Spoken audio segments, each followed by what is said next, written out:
We're back for part two. We're going to take a look at these 412 articles that we've narrowed down from 3,000 and some. Still too many to go through. And if we take a look, they're not all on point. And that's because we've told the database, give me all the articles that have these words in them. The article isn't necessarily about these things, it just has those words in it. We've used our own natural language to do that. What we're going to try to figure out now is the database's language. So if we can speak its language, we're going to find more relevant results a lot quicker, and there'll be a lot fewer of them as well. Easiest way to do that is to look at the subjects. So when a person assigns a subject to an article, they're choosing from a controlled vocabulary or a finite list. So they can't just make stuff up. They have to choose what's already there and say this article is actually about this thing. So when we scroll through and start looking at the subjects, take a look at on-point articles and their subjects. These are the things you're going to want to narrow in on because they're going to give you more of the same. So you're going to find one good one, see what its subject headings are, and look for more of the same. I'm going to take a break, do my awful typing, and come back. Stay tuned. So I've taken a look and I've zeroed in on some of those subjects that kept coming up, especially when aligned with really important or on-point articles. College students, higher education, students kept coming up. Because I know those are subjects and not just keywords, I'm going to limit that to a subject search. I've got student engagement or academic achievement or academic motivation. Those kept coming up, again, as subject terms. So I'm going to use a subject search versus a keyword, much more powerful. I'm going to keep social media as a keyword. I don't want to narrow too much.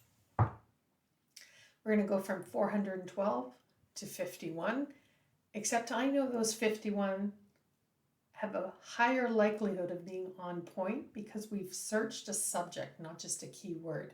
So these articles are actually about these things, one of these three, and one of these three, and social media. So I can take a look through. If they look good, again, I can look at them right here and now, read the abstract, read the whole thing, have it read to me, or I might choose to save them for later. And I'll go through them later. I just want to grab all my research. Right now I'm going to look at it, say over the weekend, write my paper. So maybe I grab that one. That one looks good. Not so much that one. That looks good.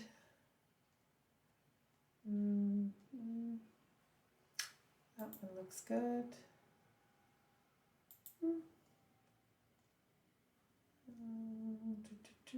Pretty good.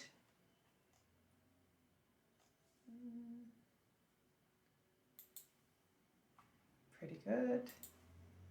This one's right on point, the implicit curriculum, student engagement, role of social media.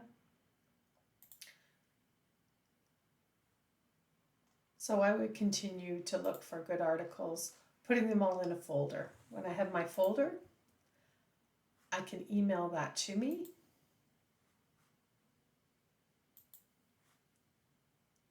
And what that's going to do is it's going to email me a link to the article as well as a citation. So if I end up using it, my APA citation is kind of almost done. I'll have to double check it. It might not be perfect, but I also have all my research in one place, all emailed to me.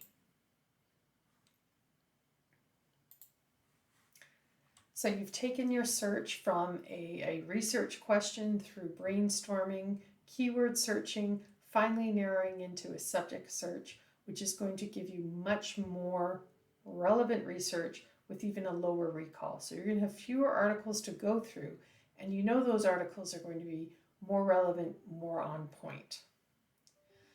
That was a real quick search. The video's done. Take a look back though. There'll be some kind of little exercises to solidify what you've learned here. Don't forget, you can replay it anytime you need to. Take care.